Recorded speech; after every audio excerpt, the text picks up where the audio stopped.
Nos da mucho gusto poder platicar con Fernanda Avendaño, coordinadora de Administración Pública del Instituto Mexicano para la Competitividad, el IMCO, para repasar algunos datos del Índice de Riesgos de Corrupción 2023. Y es que, bueno, destaca, entre otras cosas, que 184 instituciones federales, que constituyen el 71%, pues aumentaron su riesgo de corrupción en compras públicas. Son las que tuvieron las instituciones federales el mayor puntaje de riesgo en el eje de competencia, con 70 de 100 puntos, donde pues 100 es el indicador de mayor riesgo de corrupción. Vamos a desglosar todo esto y tratar de entender mejor de qué va este índice. Fernanda, gracias por estar con nosotros. Marcela Pámanes, Arturo González y servidor Manuel Cerrato, te saludamos con mucho gusto. ¿Cómo estás? Buenos días. Hola, muy buenos días. Al contrario, gracias por el espacio. Gracias, Fernanda. ¿Qué más pudiéramos destacar con respecto a ello? Las compras públicas evidentemente se tienen que transparentar. No obstante, pues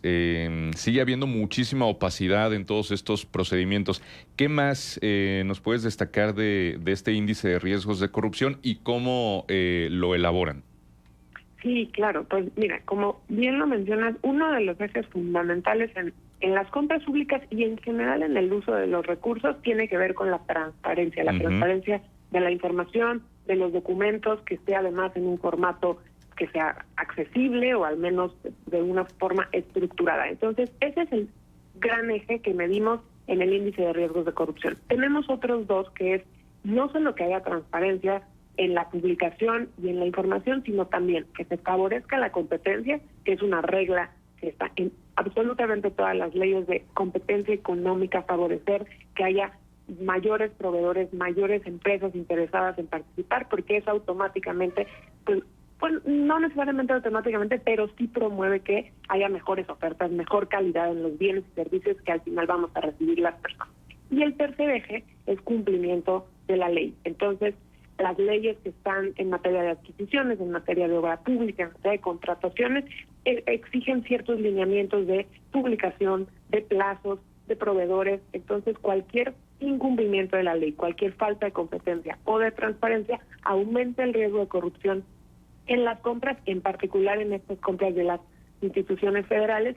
Y lo que vemos en esta edición es que no solamente falla uno, sino varios ejes, y entonces 7 de cada 10 instituciones federales presentaron un mayor puntaje de riesgos, que se explica por diversas tácticas, porque medimos varias, pero que en buena medida se pueden resumir en estos 3 ejes, 3 principios, que cuando se obstaculizan, pues también tienen riesgos y o presentan ineficiencias en el uso de recursos y recursos públicos. Exactamente.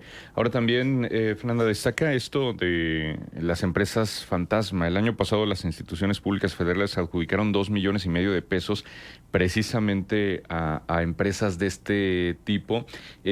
Seguramente, bueno, no sé, salvo lo que tú nos digas, eso es con conocimiento, porque si se hace una mínima inspección, investigación, a quién le estás adjudicando algo, pues obviamente saltan algunos aspectos irregulares cuando la empresa tiene estas características. ¿Quién vigila? ¿Quién audita?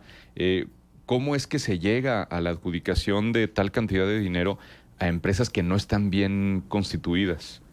Sí, totalmente. Además de esa falta de investigación, esa falta de cruce de información, hay empresa fantasma, y por empresa fantasma está listada o no en este detalle del SAT, donde ya dice esta empresa no comprobó que tenía operaciones, simuló operaciones, por lo tanto se clasifica como empresa fantasma.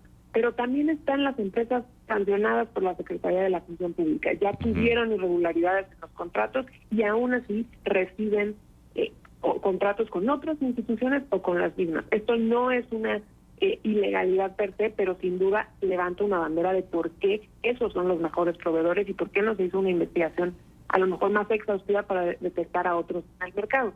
Y un tercer proveedor de riesgo son aquellos de reciente creación, que de nuevo no significa que no tienen, que son fachadas o falsas, pero sin duda que no necesariamente aseguran las mejores condiciones y tienen menos de un año de haberse constituido y ya tienen contratos públicos en ocasiones de millones de pesos. Y lo que es interesante, como bien lo mencionas, es que a pesar de que esa información pues la sacamos en este índice porque es pública, porque son bases de datos que cada una de las instituciones tiene disponible para las instituciones, sobre todo, pero también para las personas, no se realiza, y todavía desde 2018 que realizamos este análisis, pero hasta 2022 vemos miles de millones de pesos destinados a este tipo de proveedores por probablemente la falta de investigación adecuada o la decisión de hacerlo con respecto a otras que podrían tener mejores condiciones y que después podrían presentar también irregularidades, fallas o un incumplimiento del contrato en tiempo o en recursos, justo porque no eran los proveedores idóneos. Uh-huh. Ahora, precisamente para hablar del tipo de proveeduría, Fernanda, ¿en qué tipo de actividades o en qué rubros son los que están apareciendo con mayor riesgo de corrupción? Pues mira, hay varios rubros, sectores, instituciones, pero creo que destacan dos que donde ponemos el ojo. La primera tiene que ver con los institutos de salud, ¿no? Y sobre todo en materia de adquisición de medicamentos, adquisición de material médico, porque los institutos de salud en esta ocasión pues se posicionaron entre las menos competitivas, es decir, gran parte de los institutos adjudican directamente el monto gastado, entre 7 de cada 10 y 8 de cada 10 pesos adjudicados directamente, que si bien no es una irregularidad porque se permite la adjudicación directa, la bandera roja es porque todo o la gran mayoría del monto es a través de este proceso y no competido, donde podrías tener mejores ofertas, sobre todo de bienes tan importantes como son los de salud. Uh-huh. Y al mismo tiempo, entre las banderas de riesgo también están de nuevo las empresas Viconsa y Liconsa por prácticas poco competitivas, por publicación tardía de la información, y que bueno, por supuesto que estas primeras fallas en la contratación luego pueden verse reflejadas en todavía más irregularidades que han detectado pues ya en los últimos años en estas dos empresas que pertenecen a Segalmex. Uh-huh. Ahora, en algún momento, no recuerdo si fue hacia el final del sexenio de Felipe Calderón, se hablaba de la necesidad de reestructurar estas áreas fiscalizadoras, por ejemplo, la Secretaría de la Función Pública, que al ser una dependencia del propio gobierno federal, pues a lo mejor no necesariamente va a ser del todo efectiva en investigar casos de corrupción del propio gobierno. Y digo, pruebas, ahí están. Lo que pasó, por ejemplo, en el sexenio de Peña Nieto con Virgilio Andrade, con el tema de lo de la Casa Blanca, que no había conflicto de interés. En este gobierno, pues también esa secretaría pues ha tenido sus señalamientos en su momento con Irma Heréndira Sandoval, ahora por el tema también de Segalmex, y que entonces habría que fortalecer pues a la Auditoría Superior de la Federación, en fin, que habría que reestructurar todo este esquema de vigilancia de las acciones del gobierno. Yo no sé, Fernanda, si con todo esto eso siga siendo necesario o sea una discusión que siga valiendo la pena en aras de que lamentablemente pues no se ha reducido la corrupción. La vemos todavía rampante como uno de los principales males del país. No, totalmente. Es una discusión vigente y yo creo que súper relevante en el contexto de los recursos públicos y además de la gran cantidad de recursos que involucran cualquier compra de gobierno y en general cualquier contratación de personal, cualquier contratación de obra, de servicios.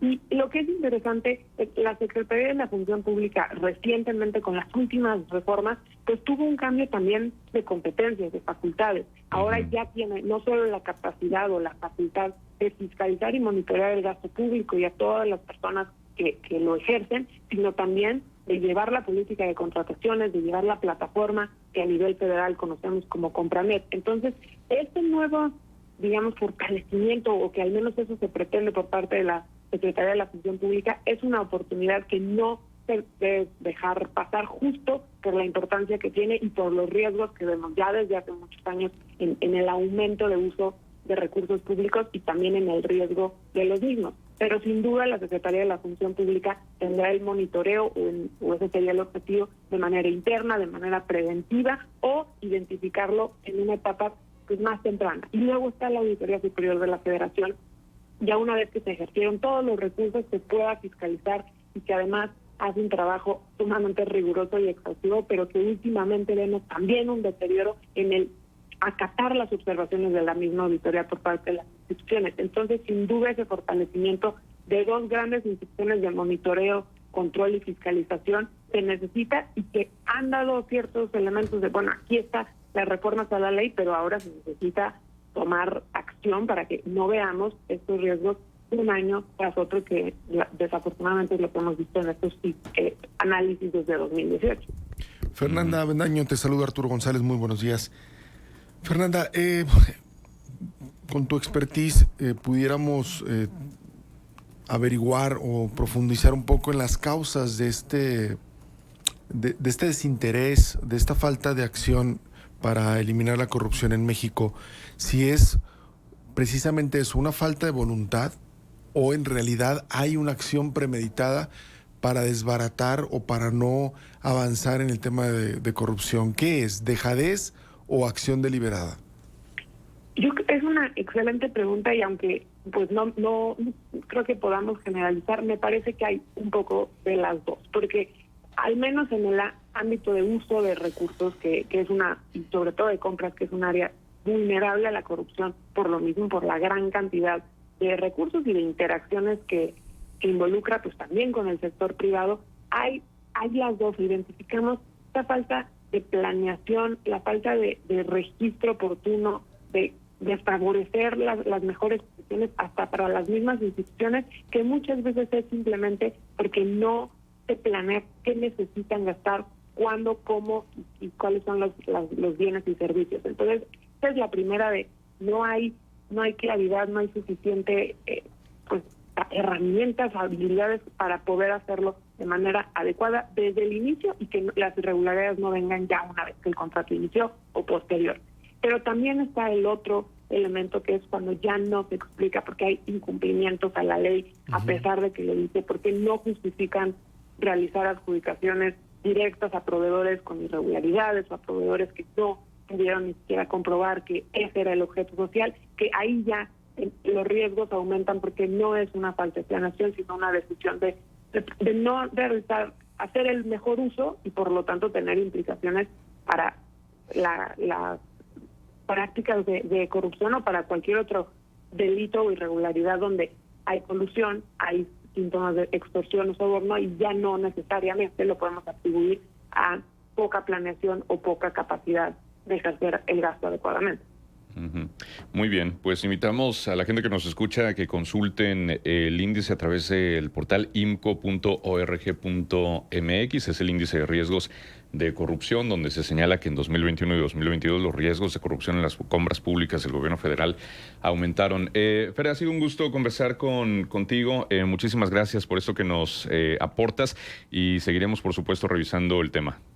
Perfecto, al contrario, gracias por el espacio. Muchísimas gracias. Hasta luego. Buen día. Es Fernanda Avendaño, coordinadora de Administración Pública del Instituto Mexicano para la Competitividad, el IMCO, que se puede consultar allí, no solamente para tener los datos y todo el análisis y la evaluación que se hace con respecto a este tema, sino también las propuestas que hace el propio instituto. Por ejemplo, una de ellas es fortalecer los procesos de compra consolidada de medicamentos e insumos farmacéuticos en el sector salud, particularmente en el nuevo IMSS Bienestar, que sigue dejando mucho que desear. Reformar el registro único de proveedores y contratistas administrado por la Secretaría de la Función Pública, modificar a través de una reforma legislativa la disposición que permite a las instituciones realizar adjudicaciones directas cuando se trate de bienes y servicios destinados a la comercialización directa. Ahí pueden revisar con calma toda la información. Vamos a la pausa, 9:46, 31 grados, regresamos enseguida. Contextos.